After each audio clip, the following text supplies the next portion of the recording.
I wanted to, begin this conversation with you today, Patrick, by first of all, thank you for watching Aaron's Opinion. I don't know how you discovered my podcast and what I'm doing, but I'm really glad that you enjoyed my interview with Brad, helping Brad. I'm glad that that had a really uplifting and really made you think. So I'm really pleased. I was really pleased to hear from you, and I'm glad you're well. Why don't we start by basically summarizing very quickly how we met in the first place? Because it's really unusual and very, very interesting. So, do you want to talk for just a moment about the summary of how we met about 10 years ago, basically? Sure, yeah. I think it was around, well, it must have been less than 10 years ago, but it's around 8 years ago, I think, that you were in Poland. Basically, I had the pleasure of being a guide and translator interpreter for a group of students of Jewish heritage who Mm-hmm. were visiting Poland for a kind of a study visit, which is basically also what I do on a day-to-day basis. Apart from working from home as a translator, where I work on my computer and just take care of any incoming things that get sent to my inbox, I also sometimes have the pleasure of being a well an accompanying person for people who visit Poland, which, I mean, before the pandemic, it was of course different. I would work in that role for, let's say, once or twice a month for maybe give or take 10 days in total. In the pandemic, it has changed with much more of my focus going to the translator work at home. Excellent. We'll come back to that in a minute. And I'm glad that all of that is well. So, as you may or may not remember, I'm a French speaker, and I think the main topic that I really want to philosophize with you and really dig into is so, Patrick, how do languages influence our personality? A lot of linguists believe that languages definitely change the way that we think, but I think you have even a greater amount of insight on this. What do you want to talk about as it comes to linguistics and personality? This is going to get interesting. Go ahead. Right. Like I told you before, I wanted to give this a thought before. So, when we were in the process of scheduling this meeting, I tried to afterwards, before the recording and was done, I tried to maybe make some notes and kind of think about what we could be talking about. Um, so yeah, well, the question that you posed about how much language influences our, let's say, mm, cognitive apparatus has been already asked more around 100 years ago. So if anybody who's listening would be interested in kind of starting with this topic, then you can just Google something called the Sapir-Whorf hypothesis, which is the from my limited knowledge, because again, I'm not an expert on this topic. I'm not a linguist. I'm not a social linguist. I'm a translator, so I'm just a person who works with languages. But in any case, so if you would be interested in this kind of topic, then it's just checking that out, the Sapir-Whorf hypothesis, which basically the question that this hypothesis tries to answer is to what extent, to what degree do languages that you speak influence your understanding of reality? Let's put it like this. And I am, well, a bit disappointingly, there is no good answer to this because these two gentlemen who have actually never co-authored any thesis together. So this is the Sapir-Whorf hypothesis is actually a misnomer because in reality, one of them was a teacher, the other was a student, and basically they were of the same mind on this. But this this hypothesis can be divided into kind of two, or the proponents of this hypothesis can be divided into two camps. One is the strong version, which is the linguistic determinism, meaning that language completely determines what you think and how you think, whereas the other, the other, let's say, spectrum of this hypothesis means or states that the languages that you speak, they merely influence how you perceive the world and your cognitive apparatus. So nowadays, I mean, I personally would subscribe rather to the second camp, meaning that the language that you speak, it influences how you see the world, and it influences how your thoughts, your mind, the things that you perceive simply, but it's not your ultimate decision maker. Let's put it like this. Excellent. Outstanding. And I truly am fascinated by it. I think I would be in the second camp too. And I'm going to tell you why, and then I'm going to tell you what other people may think. I would be in the second camp too, because you know what? If I were to come to Poland in your country in the winter, and I went outside and I felt how cold it was. Poland is a very cold country to those who haven't been, especially at this time of year.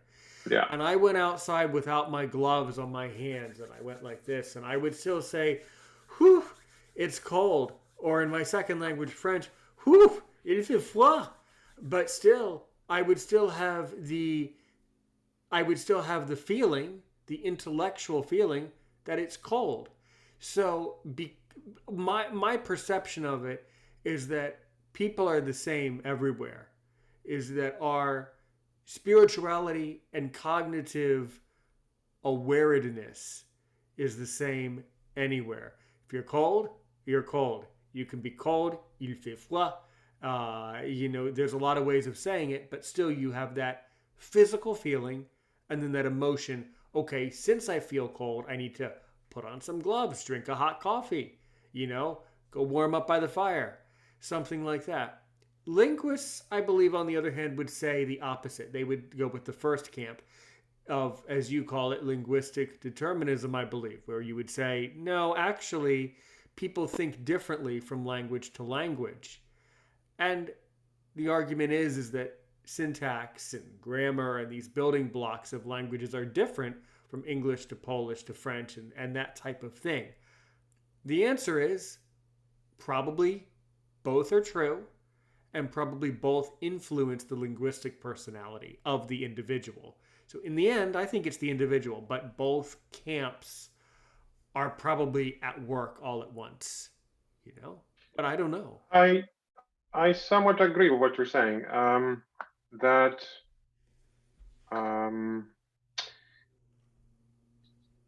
definitely, people in general as a species are the same regardless of the language that you speak. Because you have to treat the language as a tool to kind of express yourself, like you have said. And if you can maybe get conditioned to some outside world factors, like for example, if you have spent your entire life living in Siberia, then probably you are better versed against the cold than if you are spent your whole life living in the Saharan desert. Although the nights in the desert can get pretty cold as well. So you do know the notion of cold. However, as part of this hypothesis that I mentioned before, some examples given were for the authors. So it was either of them. I don't know if it was Sapper or Worf, because I looked it up, in preparation for this talk. But they were studying the Native American languages and also other native languages. And one of the examples that was given and then later refuted and then later brought back was how, and many people have heard this probably, that the Inuits, or the Eskimos, as they have called them 100 years ago, would have hundreds of words for snow. So they would have, a name, a different name for the snow that's lying on the ground, and they would have a different name for snow that's just falling down, and they would have a different name for the snow that's, semi-slushy, like turning into water, etc. And that we, as users of a language that it does not go into contact with snow, or maybe more importantly, snow is not as important for us. For let's say city dwellers from Central and Eastern Europe, snow is not as important as it would be for the Inuits. So we simply do not see the distinction between these types. I mean, we understand the distinction between these types of snow, but we do not treat it as important. I think an interesting example would be something that is more relatable, was where one of the authors, one of those two scholars, also said that the Hopi Indians would have two different words for water, depending on whether it was water that was carried in a container by you, or whether it was water that was in a lake or a different kind of reservoir that was somewhere out in the world. They would use a different word for either of those things. Whereas for us, it's just water. We could maybe say standing water. But Yeah. so we have standing water, bottled water, right? Running water. But the noun water is the same. The difference there, though, when you said Yeah. standing linguistically would probably, and I guarantee I'm going to be ripped apart in this episode, but probably the word standing would actually be kind of like an adjective to describe. It might even linguistically be a Mm. modifier. I don't know, but it's sort of like that. Yes, but exactly. But still, we have different ways of describing water, and the First Nations people have different words for water. So there's some similarity, but then there's some difference too. Yeah, definitely. Or even in French, there's different levels of verbs. Like a child, take the verb to swim, to swim in the sea. A little child would say nager. But when you grow up, you discover that you don't say nager, you say se baigner. So, you use different um, verbs to mean different levels of life and different levels of significance. So there's that aspect too. I forget. I'm sure Polish has that too, where you have different words, several different verbs for going and things like that, right? Yeah. I can say pójść, or you can say iść. This is also related to the aspect whether this is a completed action or a not completed action. And then you can have, versions of go that would convey the speed with which you're going, or the lack of speed with which you're going. Mm-hmm. So yeah, sure. Yeah, a lot of languages do this too, guys, where you have two different verbs to go. In certain languages, they have to go by foot is one verb, and to go by machine or vehicle is another verb. Yeah, Um, sure. In Polish, yes. you would have the distinction too. So if you go on foot, you would say pójść, or you could say pójść na piechotę, which literally means go on foot. Or you could say pojechać, and pojechać is to go with a car, or with some kind of other machine that is going on the ground. Because to go with a plane would be polecieć, which is to fly with a plane, and to go on a ship would also be płynąć statkiem. Yeah. So all of these would be different. Yeah. Mm-mm. But also, it's interesting because all those verbs sound similar. All those verbs have similar letters to help a speaker remember that they're categorized in the sense of going, of movement. So that's very interesting. Yeah. Well, the thing here is that I gave the infinitive. So Right. the most languages will have a notion of infinitive, and infinitive is just a verb without any kind of inflection. So the verb as it would be in a dictionary. And then the prefix po, it also means something, but I would be, that would be a question for actually the dictionary readers, or for, like I said, linguists to uh, kind of figure out what it means. But po, written po, added to the verb jechać, because jechać itself is also a verb. Jechać is go, but pojechać I guess it denotes the aspect that is of some of the action being complete. But like you said, maybe we'll get ripped apart for this. If we have listeners from Poland, then maybe they'll know more than me.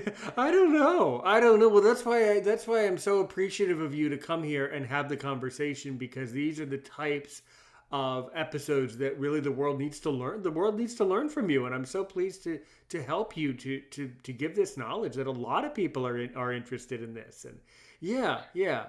Um, but the other thing that is said about French speakers and people who speak French is that we live in the present. And the reasoning for this is because in French the verb to be, être, is a verb that basically dictates the entire grammatical and linguistic structure of the whole language. As in, être is always the most important verb. It's irregular, it has different principles and properties. So they always say that French people kind of live in the moment. They don't really live in the past or the future. What do you think about, yourself as a Polish person? Do you think the Polish language lends you to be someone who lives their life in the past, present, or future? I can definitely answer this with a completely unrelated, at first maybe unrelated answer, because um, I have never given it a thought whether, as a Polish people, we would live in the moment or live in the future. Definitely, culturally speaking, we live in the past, as the past is the most important thing in Poland. And this can be seen again in the language, for example, that we speak, because I always tell my guests, maybe I told your group that as well, that in Poland, you really only have one war that you ever talk about. It's the war. And if something happened before the war or something happened after the war, a Polish speaker will definitely know that the war we mean is World War II, because World War Exactly. II has brought so many different changes to the country. It not only have around, well, 7, 8, 9 million people died or were displaced from what used to be pre-war Poland, but also the borders have shifted so much that they would be unrecognizable. The borders of Poland today have never historically before today been the borders of Poland. What I mean is Poland always used to be a bit to the east from what it is now, and definitely Polish people, dwell on the past, and history is important for them, and it's shown in the kind of character of the Polish people. It's shown probably in also the kind of traditional worldview. But again, this is shaped by many different factors. But what I wanted to answer, the question about whether we live in the past, future, or present. Um, One thing that I found funny was where it's a linguistic joke, but okay. In the Czech Republic, which is our southern neighbor, they also speak the Slavic language. Polish, Czech, and Slovakian are the three biggest Western Slavic languages, in contrast to Eastern Slavic languages, for example, Ukrainian or Russian. And there's also Southern Slavic, which is all the Balkan countries. Well, not all, but most of the Balkan countries would speak some kind of a Southern Slavic language, like, for example, let's say Bulgarian or the Serbo-Croat language used in former Yugoslavia. In any case, so there was this joke about a Polish person asking a Czech person, why do you say ahoy or hello, which they do in the Czech It's Republic? true. Yeah, they do say ahoy. Why Ahoy, like that. Yeah. And why do you say ahoy if you have no access to the sea, Yeah. right? And then the Czech person answers with, why in Poland do you say good morning when you never have a good time in Poland? Well, it is kind of true. Polish people are also known for being malcontents and kind of looking for when some people try to look for the silver lining, we try to look for the opposite of that. So we try to find the hole in everything, something that will bring you down. Oh, me And too. this is Me really part me of the too. Polish character. Yeah. You know, me me too. That's fine. That's good. You brought I have that helps. I have coffee too. Mm. Well, I have water only, but yeah. Mm. Mm. Mm-hmm. Cheers. Of course. No, that's a famous joke. But you see, that's why I think that as you remember, when I was telling you many years ago my story, my heritage in Poland, that's why I'm more and more suspicious. Although, not that you were wondering or not, but I was never able to fully uncover all of my heritage. But I am fairly convinced that I sort of definitely come from Poland because I am definitely a pessimist. If you need your day to be ruined, just call me. I will gladly damper your day. Okay, trust me. Nobody in all of Poland could possibly be more of a pessimist than I. If you find someone who is more of a pessimist than me, they definitely need to come and talk to me here on this podcast. I need to hear from them. But it's a very interesting factor that or the other thing. The other weird one too, and this goes back to languages, is in American English we always make a big deal of saying when we see someone we know, we always say, "How are you?" Well, I don't care how you are. Nobody actually cares. And then the response we have to give, well, I'm well, thank you. Well, what if I'm not well? Similar thing to that linguistic joke is that languages have their quirky things that we always say and we don't know why we say them. Mm-hmm. Yeah. Yeah. On to kind of build on upon what you have said. Um, Learners of English in Poland also have a very hard time in understanding what is expected of you when you hear "Hi, how are you?" You know, Yeah, it's they tricky. think that they think that you actually are supposed to tell the other person how you feel. And in Poland, because like we said, we are a bit downer of a downer. Um, we would usually tell you that we're not feeling very well, and we will try to tell you why. So there was also it comes to my mind that there was also kind of a survey made among a representative group of Poles, of course, and where they found out that more than half of Poles living in Poland would, on a given day, feel um, more depressed than average. So, to put it like in normal words, more than half of the people in Poland feel bad most of the time, right? Yeah. Yeah.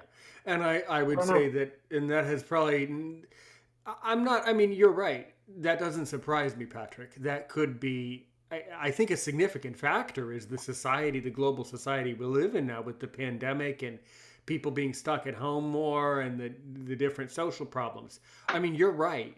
That's a Polish thing, but that's also a global thing. I mean, I think nobody is feeling terribly good right now, nobody's feeling perfect. Yeah. Mm-hmm. Well, Mm-hmm. that's true, but you have to remember this is done before the pandemic. Oh well, okay. Well, okay. Well, then that's So yeah, well then that is interesting. Then I think if it was conducted before pandemic, pre-pandemic, then it goes to show that every country basically has their own sociology and their own personality, and that's also very true. But if someone asks you if they're learning English, and they say, Patrick, what do I say when they say, "How are you?" The answer you're just supposed to give, no matter how you feel. It's not about feeling; it's about giving the right answer. I'm well, thank you, like that, and that's yeah, the only answer you're supposed to give. It really means nothing. It's more about the appropriate social exchange and the interaction. That's what it's truly about. Yeah. yeah. What Yeah. you're saying is again, it's interesting because this is again a social construct where you're required to answer this way. And I can give you another example of my uncle who he's lived in the States Oh, really? for more than 30 years now. Yeah, he moved there in the 90s. He was still living in New York and Queens. We visited him once, and then he moved away. He started moving further and further away from New York City. So eventually he landed somewhere in New Jersey, like 90 minutes away from NYC. Um, he's got a Polish wife, and they have 3 kids right now. Um, but what I wanted to say is that he visits Poland like every once in 2 years, more or less. And he became so Americanized, we would say, that he would ask random people on the street, or I mean, ask, he would say, "Hello, how are you?" to them. And in Poland, they would just give him a very weird look because why would a stranger Yeah. ask you this? You don't know what to do. And he does this in Polish, of course. So it's even more weird because he speaks Polish. He looks like a Polish person. He speaks Polish, without any problems, even though he doesn't have a lot of time to practice over in the States. But yeah, it's very weird. It's very weird. He has adopted some of the American things that you do not do in Poland. Like again, he's much more positive than we would be, for example. So definitely the kind of language that you speak and the culture that you live in can influence you over time. That's cool. I love those types of. That's really fascinating, and that doesn't surprise me because the American culture of knowing how to socially act is so strong that it just trickled into his Polish. I mean, that's. I mean, just like thinking of it and then thinking of like how Polish sounds, that would just be like a comedy. I mean, that would be that wouldn't really fit. That's really fascinating. Yeah, yeah. So now that you've been to the States a couple of times, have you incorporated any, have you caught yourself incorporating any Americanisms in your life? Hmm. I've never given it much of a thought, but the thing here is also that because we live in the global village, right? Um, Definitely. it's really difficult not to be influenced by American culture because, well, even in Poland, we now have Netflix. So you have, hundreds or thousands of hours of content at your demand. So we are, with my wife, we are right now, for example, watching Superstore, which is a series about workers of a supermarket who have to struggle with establishing trade unions and stuff. So this is completely an alien topic to us. I mean, we do have supermarkets, of course, but the establishing trade unions in a supermarket is not an issue that we would be, observing in Poland, and or nor in Polish series or in Polish other artifacts of culture. So, but to kind of answer your question, um, I well, maybe to give a bit of my backstory, I have learned or I have started learning English when I was, I think, 7 or 8. And now I'm 34. So it's been with me my entire life, not even my entire adult life, but my entire life. Before I started working as a translator, I was using English in kind of interacting with pop culture. I mean, with culture in general. It all started with me actually. Well, my incentive to learn English, and I always tell this story, was that back in the 90s when I was a kid, and some people may not know, but Poland used to be a communist country. So until 1989, it was a centrally managed economy. We only had three two TV channels really. But then in 1990s, when the transition happened and we went into a market economy, you had many new things appearing, and one of them, alongside McDonald's, for example, to which people queued. The first one that they opened in Warsaw, it had a line maybe half a kilometer long. I don't even know. But my incentive was that Cartoon Network, which was one of the channels that came into Poland in 1990s, had programming throughout the week. It had programming in Polish, but on weekdays, the programming was in Polish only until I think 11 a.m. And then it would turn to English because simply there was not enough content, not enough translated content. So that was my motivation. I would just wanted to understand what was going on as a kid, That's you know? cool. That's really cool. So, what was your favorite cartoon that you really learned a lot from in those 90s? Hmm. Hmm. Um, There were probably some that I've watched before, but the only one that really I remember and has stuck with me from those Cartoon Network days was Dexter's Laboratory. I remember The that. I mean, one, I didn't yeah, watch it, but I remember the title of the show. Yeah. Mm-hmm. I think it was before your time. So I guess it was kind of for people of my age.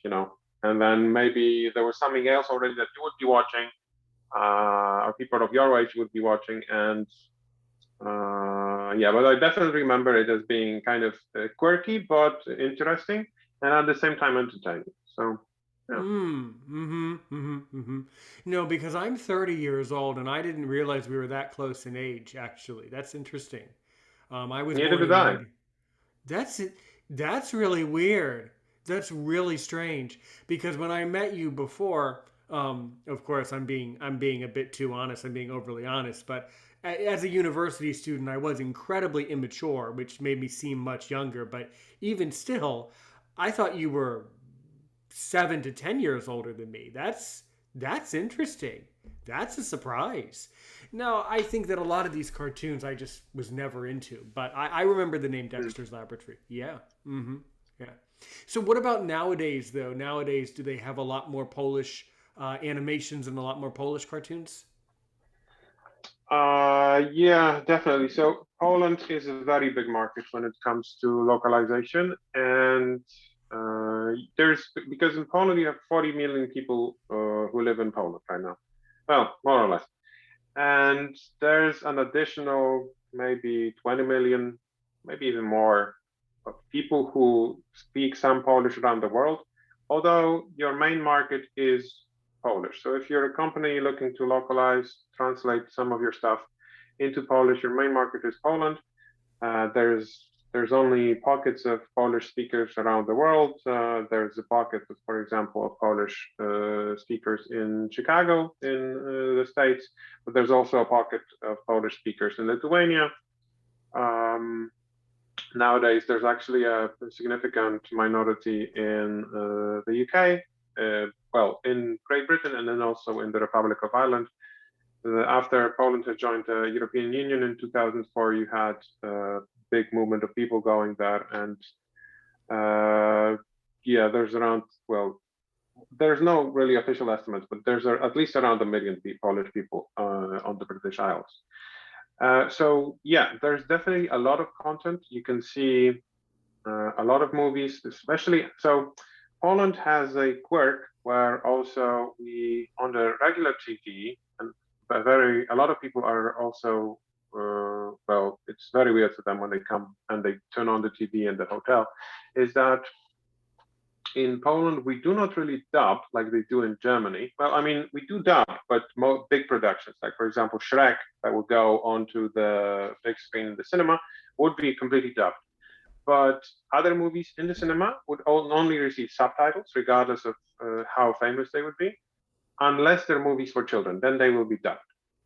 But on the Polish TV, on like a regular Polish TV, if you have series, let's say from Argentina, like a soap opera from Argentina, or a soap opera from Turkey, which are super popular right now in Poland, you will only have what we call the lector. Lector is like what speaker, one person who reads all the lines, regardless whether it's spoken by a man or a woman, and they're also put over the original audio, so you can hear the original audio of the Turkish speakers, of the Turkish characters, and then there's a Polish person who reads their lines. So yeah, that's a bit different from many other countries in Europe that would probably, I mean, the countries that I know of, so Germany, but also Spain.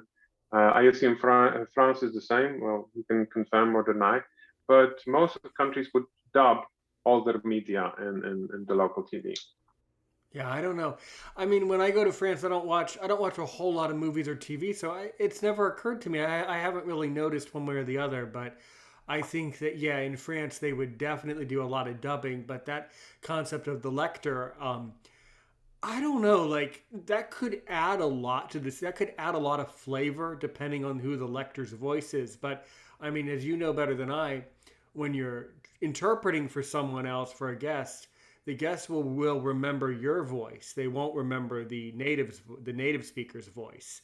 So that's kind of an important factor. Is if they have lectors, the lectors have to be really dynamic actors themselves to truly bring, do the show justice. Yeah, what do you think of that? Uh, that is true, and well, the lector has to be a dubbing machine. They have to be better than a dubbing actor because I mean they don't modulate their voice, for example, when they speak as a woman or when they speak as a man. It's all the same. It's all more in the same kind of tone. There are some also kind of drawbacks of having the lector because some movies, but this is, I guess, more about localization and kind of translation than about the lector's work. But anyways, so there would be cases when, let's say, you can hear the English character telling you to go yourself, and then the lector will simply tell you to go away. So a bit is lost, right? Um, Yeah, because I mean, if it's an adult film, an R-rated film, if one character, basically tells you to f off, then the yeah. Polish, obviously, you have a way of saying it, so they should say it and express it that way in Polish, But Well, yes and no. This is again down to the amount of swearing that is heard in American, let's say, movies. Let's just put it broadly like this. okay, Whereas in Poland, swearing is really frowned upon. So huh? even when I speak English, I would swear more often than I would when I speak Polish. And this is one of the things, I mean, this answers a bit your question from before, whether I see anything that English has well given me or brought me, is that yeah, I mean I'm probably more reserved because I was learning, the British variety of English, well, from British textbooks, maybe let's put it like this. So I am more reserved in expressing my opinions and concerns, maybe than I would be if I didn't speak a foreign language. So definitely there is something to how the language you speak shaping your reality, but also that reality is shaping your language. And that's why, to go back to the hypothesis, that's why I think both camps are true in different ways. That's why I think the truth of it is that I don't know, but I think both camps work together, at the same time. But the other interesting thing about the cursing though is for how negative a country Poland is, you think they would be open to cursing in a film that could add some negativity and really put a damper. But that's interesting. But True, but yeah, we don't do that. It's just culturally somewhat yeah, not somehow not acceptable. You know? yeah. Well, American culture is not very refined, and I have noticed that the European community as a whole, although it's not fair to make a generalization, is much more refined in their speech pattern. It's a more respectful, a more firmer, and a more serious way of talking. I have noticed that all over Europe. Well, I think again, this is a bit down to the kind of language that, Mm-hmm. but like I said before, it's a very difficult thing to and disentangle the language from the culture. But in English, you do not have the formal way of addressing someone. So if you That's want to true. be really formal with someone, you can either go with thou, but thou is today it's super formal, like you would use it, in the Bible when God speaks to you, which actually is funny because back when they were writing, I think it was King James's Bible, when they were writing it, they were using thou because they wanted God to feel close to you, and then thou was the kind of you, like you have in German du, which was the informal you. Hmm. It changed, it completely changed into the opposite meaning in, let's say, 500 years. That's interesting. But Polish does have, so that's why, for example, it's very difficult to translate the ways of addressing people. Polish does have let's say, three levels of familiarity with a given person. if so, for people who speak Spanish, for example, you can call somebody tú, but you can call somebody usted, and usted is the more formal way. So usted means like sir, yeah, and this is the way that you would maybe be able to kind of convey what it means. And in Polish, you have even a kind of a third layer between those two, because if you know somebody, no, maybe let's start from the other way. So if you don't know someone, then my surname being Piechowski, because a lot of surnames in Poland end with ski. You can see Polish descendants all over the States. They would also have the kind of SKI in their surname. And this is because Polish noble families back in the day used to have. So if you had an SKI, there were high chances you would be a member of the nobility, of the noble caste. In Poland, around 10% of the population was, well, of noble birth, even though some of the nobility had less land than a very affluent serf or a very affluent farmer, like a peasant. Yeah?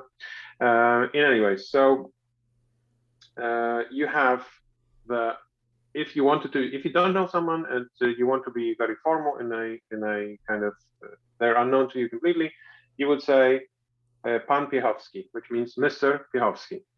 And then if you're familiar with them a bit, like you maybe work colleagues, then we'd use Pan and the first name. Pan means sir, really.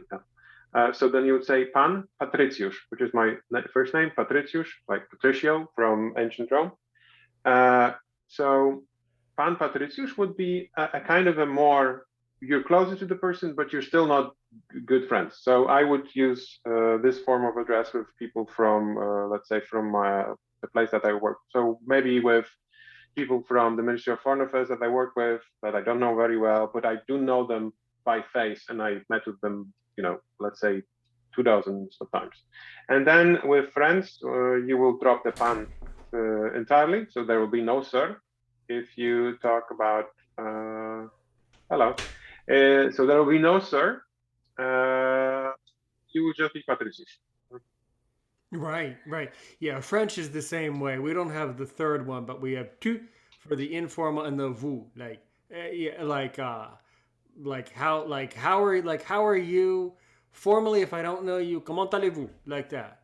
But if I know you really well, comment vas-tu? Or something like that. Mm-hmm, Or then if you know him mm-hmm, even better, as like a brother or a family member, comment ça va? Like that. But yeah, mm-hmm. most languages have this level of formal speech and being able to transition your speech pattern formal and informal. And English never never really developed that as closely as other languages. And I don't really know why, but it's just do you know I don't know why. Do you know why English never developed Hmm. a formality? Well, something just occurred to me. Well, first let me correct you on that. It never developed the formality. I think it did have the formality in the beginning, but then it Right. dropped it. It somehow lost it, and we would have to look for the reason why this formality was lost. Uh, which I'm at a loss to I can only guess. Maybe part of it was the fact that when people were coming to the US from the old world, maybe because they all wanted to start anew, maybe the idea was to kind of be on unequal terms with everybody else. I don't know. I'm just Yeah, who taking a knows? Who wild knows? guess. I think you could be right. I mean, I don't know. So you could be right. Who knows? Perhaps it also probably, apart from your correctness in your answer, the other thing that probably happened was maybe there was formality in English, but over the writing system and the things that were printed and published forgot to put in the formality over time, and then people read informal, and then over time it just disappeared. Probably several different reasons, but Well, yes, yeah, it's hard to say. Maybe we'll. I mean, some people probably know. We would just have to look right. very far. So I mean, But if you yeah. right, so I mean, if someone is listening to this particular this particular episode, and they do know what that reasoning is, I would love to learn about it. So yeah. Yeah, Mm-hmm. me too. So let us know in the comments if you do know. Um, and there's one thing I put in my notes. Well, Sure. there's a lot of things I put in my notes. You can Go for it. maybe see if it doesn't blur the piece of paper. Because I'm a traditionalist, I actually put my notes on paper. I don't know why, but also when I work, when I interpret, I found out that I do much better when I put things in writing. We're using a pen on a piece of paper than if I put it on the computer. Um, so there's one thing that I wanted to talk about, which is how, in the US, with Poland is always a bit behind, let's say, what's going on in the world. But even in Poland, we have the discussion about the pronouns and, what people, about the entire kind of equality culture. The big issue in Poland right now, and I'm disappointed to say it, is the rights of the LGBT community or LGBT plus. And why am I disappointed is because um, they have to fight for some basic rights that you would think in a 21st century European country would be given to them. I mean, by virtue of being a European country. But anyway, so in the US, well, let's say maybe in the English speaking world, there's this issue where people would, for example, denote the kind of pronoun that they want you to use when you talk to them, right? Which in English it's fairly simple to do because most, for example, English verbs would not denote the gender of the person undertaking the verb. What I mean is in Polish, the verb will be inflected, so the ending will change depending on whether it's a woman or a man doing the thing. So, for example, if you're in the first person saying that you have done something and you're a man, like I am, you would say zrobiłem pranie. I've done the laundry. But if you're a woman, you will say zrobiłam pranie. I've done the laundry. It means the same, right? But and in English, I've done the laundry. The first person does not denote your gender. So that's why maybe on one hand, it's important for those people to kind of show, denote how they want to be perceived. Whereas in Polish, this is already inherent in the way you speak. But that's one thing. The other thing is that in English, you have I think it's called the prescriptive gender assigned to items, to nouns in the world. So a table will always be an it, but well, let's say a cat could theoretically, a cat will always be an it, should be an it. But if you feel endeared to the cat, if it's your cat, then you can call it a she, a her, or a him, right? If you know its gender and if it's very dear to you as a person would be, right? Correct. In Polish, like in most other European languages, like in the ones that I know at least, so German and Spanish, you will have, sorry, I made a mistake. So this is called, I think, the prescriptive versus descriptive gender assignation. I think in English it's descriptive. So yeah, so the table will be an it because it's a thing. Whereas in Polish, I think it's called prescriptive, meaning that some things are of a certain gender and that's just how it is. For example, a table will be him in Polish. When you say stół, a table, it has the gender of being a male, which means that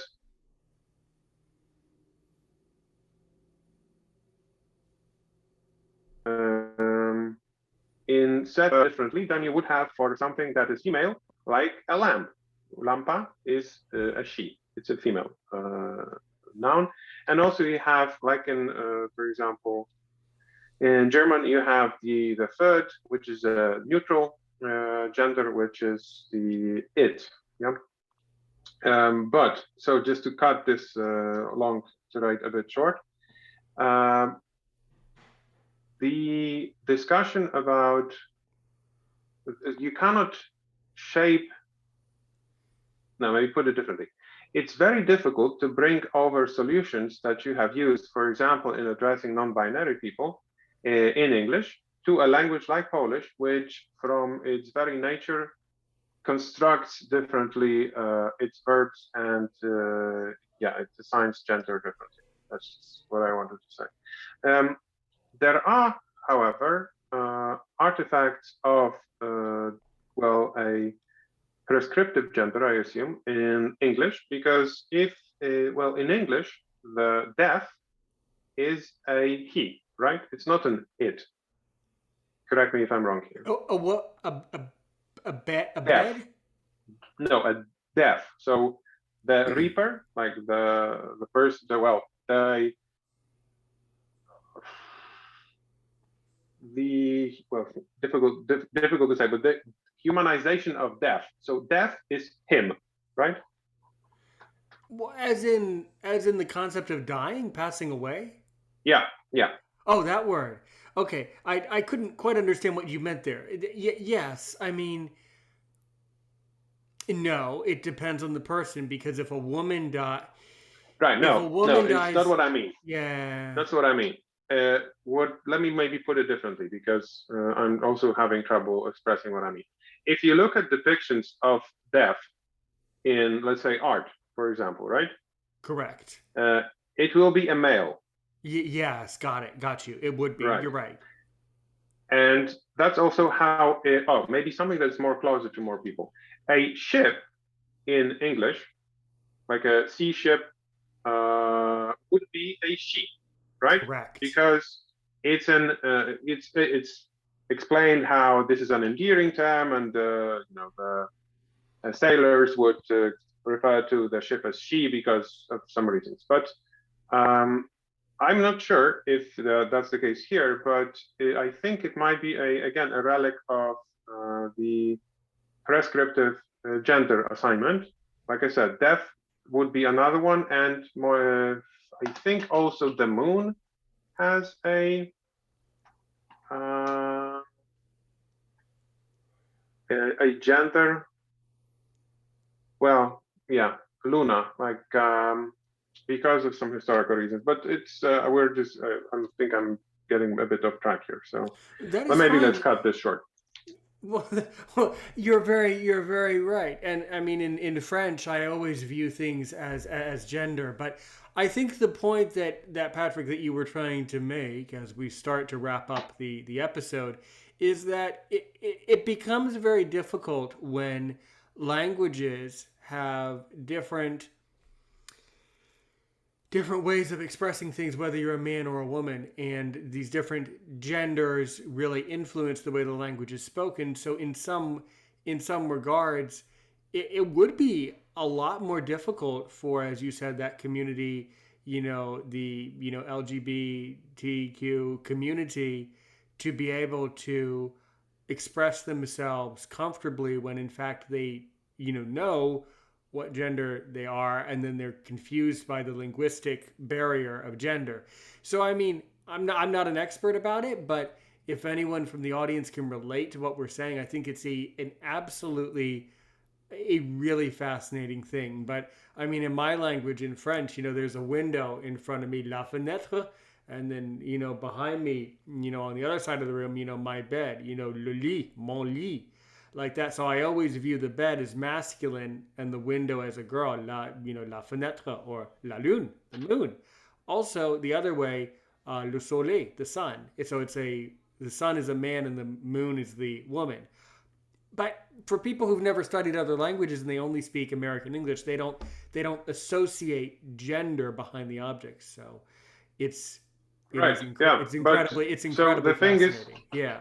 yeah, but the thing is for a lot of other speakers, I can't speak about languages, Asian languages, like for example Chinese. I have no idea what they do. But for a lot of speakers of other languages, this is a thing that you will interact with every day.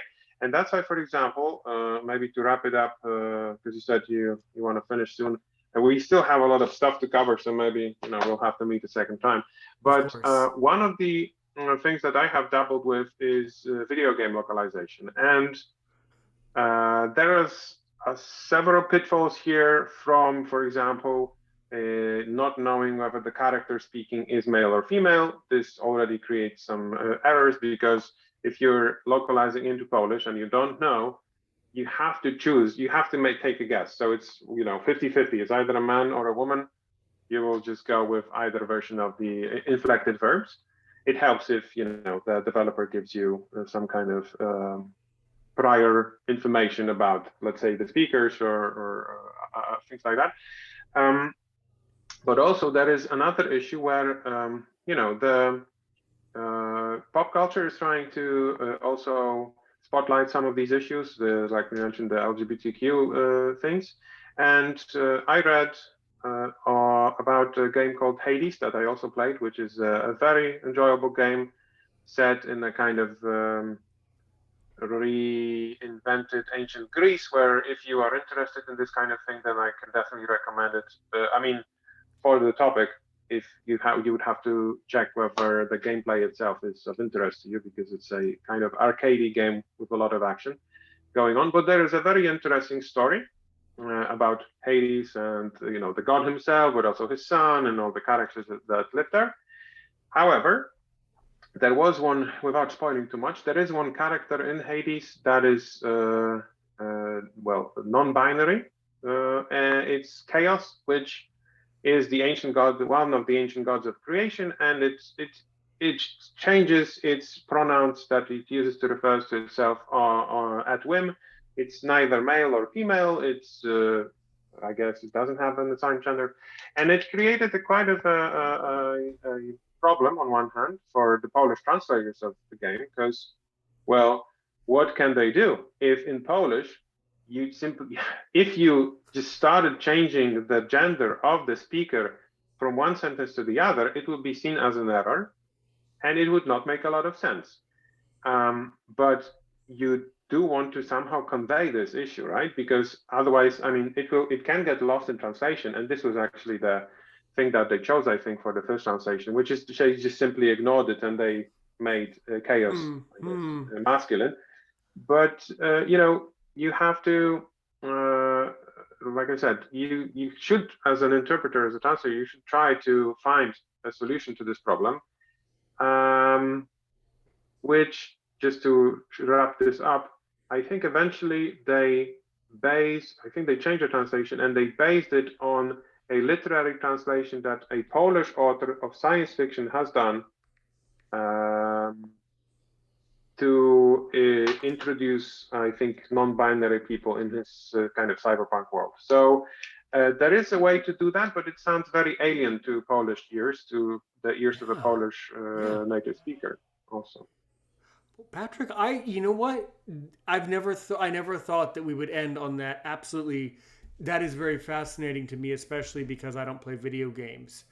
I would like to take this time and thanks a million, man, for joining us today on Aaron's Opinion. Thank you for learning with me and taking the time out of your busy life to come and give me more knowledge and give our audience more knowledge. That was a lot of cool stuff. That was action-packed. I loved it.